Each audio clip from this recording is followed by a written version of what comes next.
Hello chess friends and welcome to your out of chess channel and welcome to another brilliant game that fits simply into the immortal category.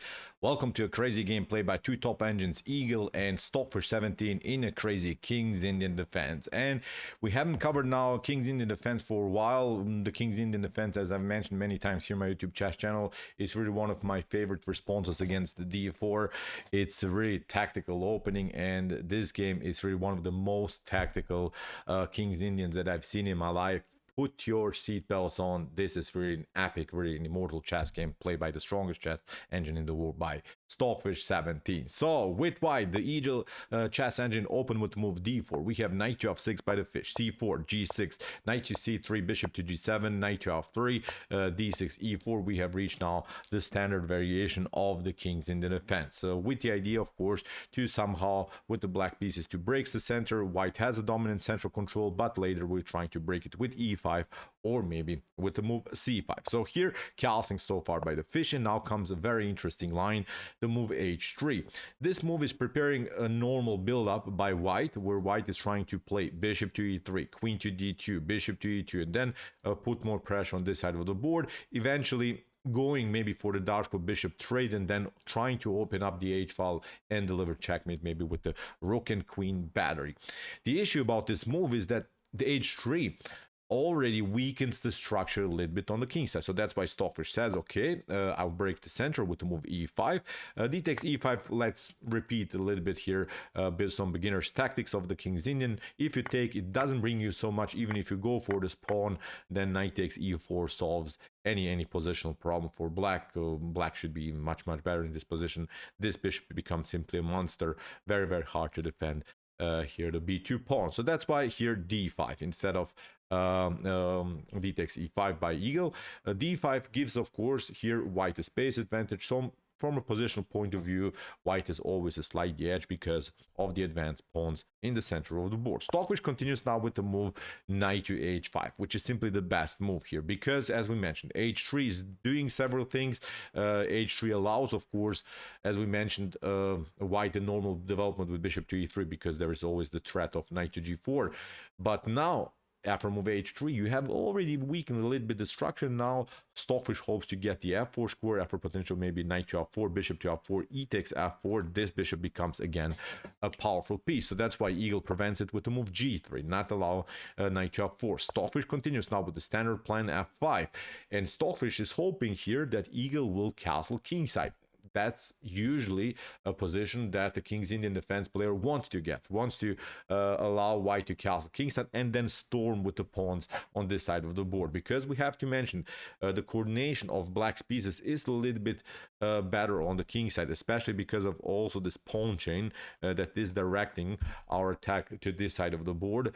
So that's why Eagle is waiting. It's not castling, of course, into Stockfish attack. Plays now a calm e takes f5. After g takes f5, Stockfish still has this mobile pawn structure that could maybe be very progressive in the center of the board and also on the f-file.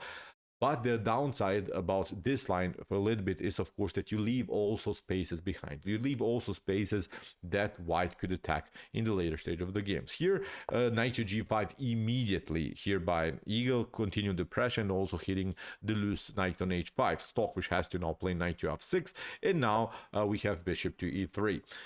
What should you do here from black's perspective? Moves like h6 here immediately are not working because of this line. Knight to e6 is very hard to defend now for black.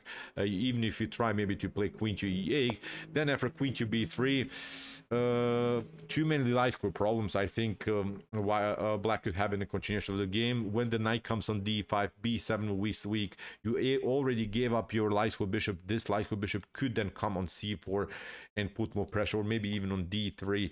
As I said, white will castle probably queenside, and with the bishop pair in such an open battle, black is, I think, facing many position tactical problems. So that's why for bishop to e3, Stockfish prevents it now with queen to e8. If you play now knight to e6, then after bishop to e6, queen to e6, it's a little bit different because you didn't play at least h6. At least you didn't further weaken your life squares with the move h6. Okay, still white can compete even with queen to b3, but then f4 could happen, and the issue is after potential g takes f4, e takes f4. Here the bishop is lined up, so also huge tactical problem here for white. So the issue after queen to e8 is not only here that we were covering the e6, where also the f4 move is very dangerous. Even if you try immediately queen to d2, then f4 is immediately winning the game. So f4 I think bothers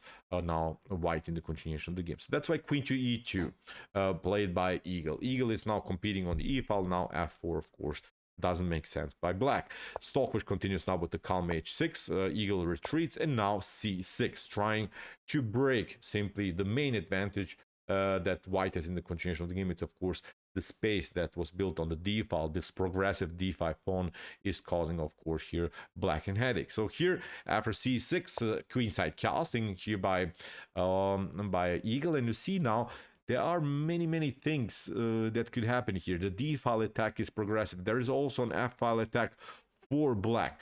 The game becomes really unbalanced. The game becomes now, I think, quite tactical. The pawn structure is asymmetrical.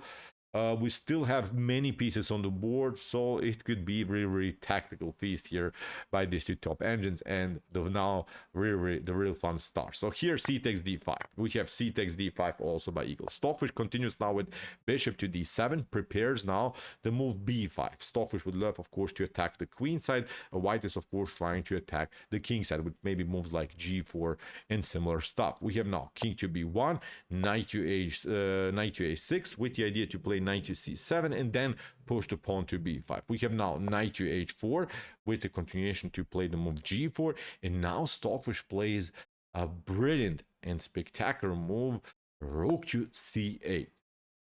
And I was wondering, why would you play rook to c8? Why are you allowing here white to take the pawn on a7? But actually, this pawn on a7 can never really be taken because of this dirty tactic. Rook takes c3.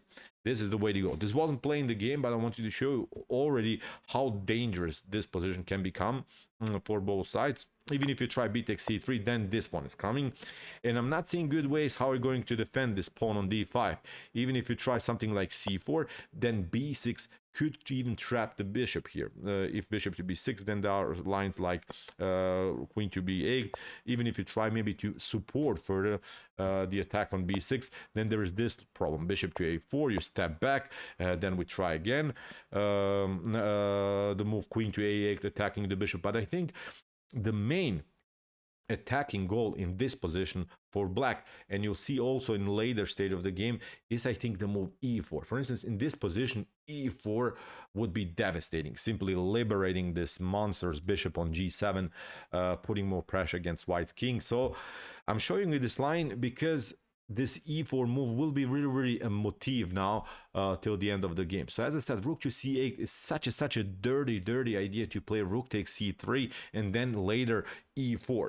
That's, I think, sort of a plan, a tactical goal, which here Eagle immediately prevents with knight to b5. And not only rook takes c3 is not possible now, also now the d6 weak is very weak. So that's why Stockfish plays knight to e4, protects it.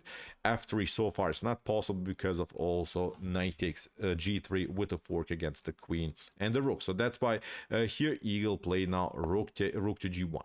Let's see now what happens if you play knight takes a7 now. If you play a move that I think many of us would play, again, it's really not working because of rook to a8. You have to now place moves like, I don't know, rook to g1 to continue the pressure on the g file, but then queen to d8, you're trying this one, g4 is not working. Maybe you're trying to move f3 to kick away the knight, then we play knight to c5. We're locking out now the knight to b5, and then after knight to b4, I'm not sure if white would love to play now this game. This is exactly the position that we want to get in this opposite side attack games, when the kings are on opposite sides.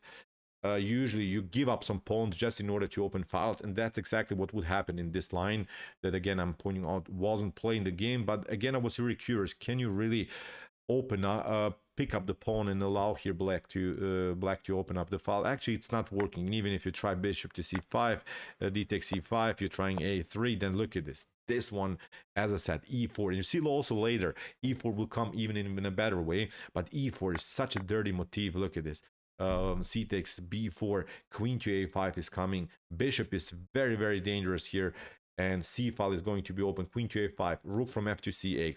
4 or 5 attackers will dance in front of white's king. That we have to mention here is really, really naked. When the pawn comes on b3, for instance, it restricts also some escape scores for the king. So too many options in this particular position. My Stockfish engine told me evaluates this position as almost +4 in black's favor, although down a piece. But this attack is simply too much to handle here for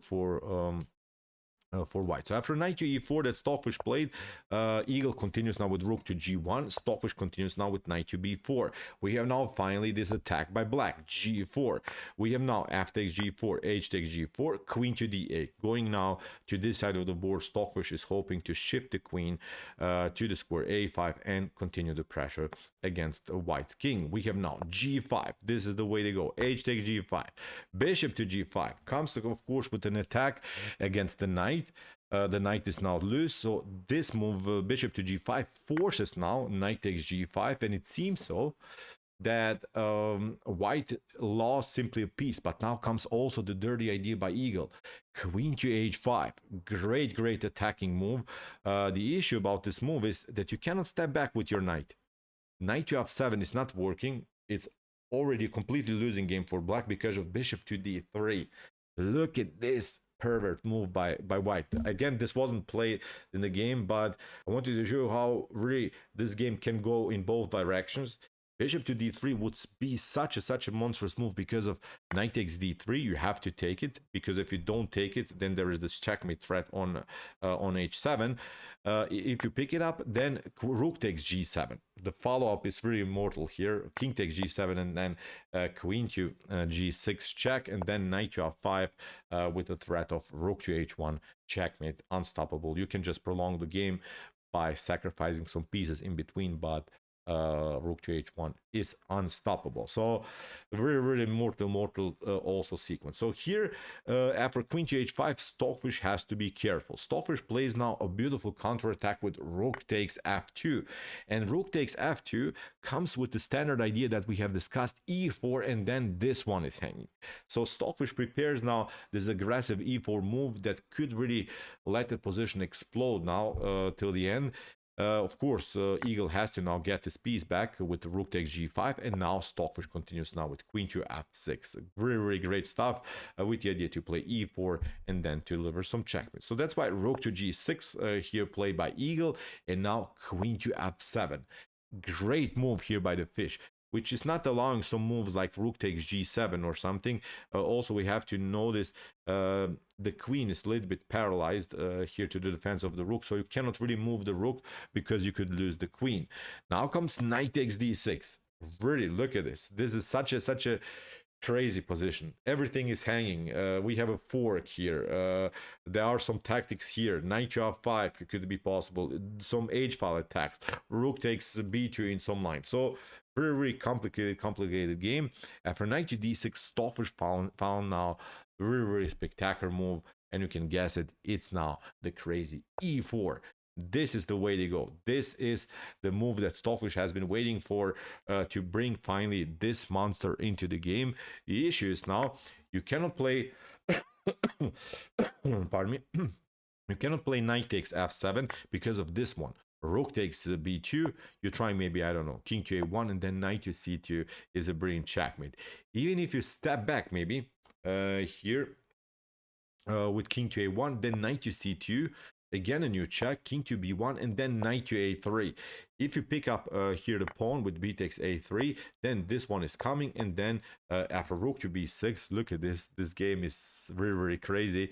Again, this wasn't playing the game, but look what happens. Now there is a check. You have to now bring the queen in between, and now we play rook takes d6, and nothing can be done here. Black is losing decisive material. you cannot take with the queen because of the spin. If you try something like this, then we just trade it off, and again, black is the size material. It's game over. So very, very crazy stuff. Even if you try in this particular position, instead of knight to f7 or king to a1, you could maybe try this one, queen to h8, hoping again to get the queen here. But now just a calm rook takes f7 brings now this position in which black is up a whole piece, and white can resign in a couple more moves. So e4, really great move here by the fish. So it forces now this move, queen to e5 by eagle, and now Stockfish plays beautifully here. Knight queen takes g6, knight takes g6, bishop to e5, knight takes e5. We have now this bishop hanging on d7, so that's why bishop to a4, b3, everything is pretty much forced, and now rook to c2. Great move again here by the fish, which is not allowing b takes a4 for eagle because of this really beautiful checkmate pattern.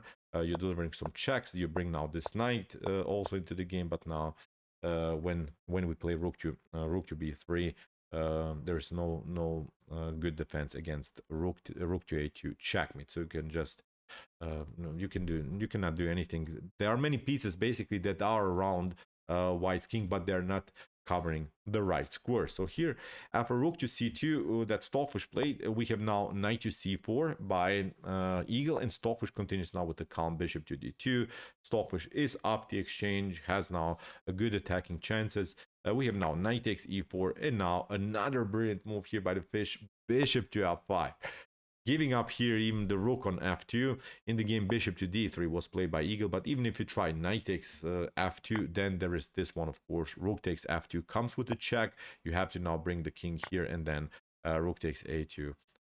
Again, a beautiful checkmate. Even if you try, I don't know, king to c1 here, again, knight to a2 is also a beautiful checkmate in this beautiful. Even if you try now bishop to d3, again, bishop to d3, you have to now give up here the rook for the bishop, and again, black is decisive material. Game over here for white. So after bishop to f5, that's why bishop to d3 first, but now knight takes d3. We have now a knight to f2, but it's basically a similar position like before. Rook takes f2. We have now new check. Here eagle is just prolonging the game, hoping to get something. Now this king is coming, and now again with the checkmate threat on c to c1, that's why rook to d3, and here in this particular position, obviously it's game over. Eagle just played it along, but obviously with such a huge material here, it's I think a position worth to resign. But this engine's played now the game till the end.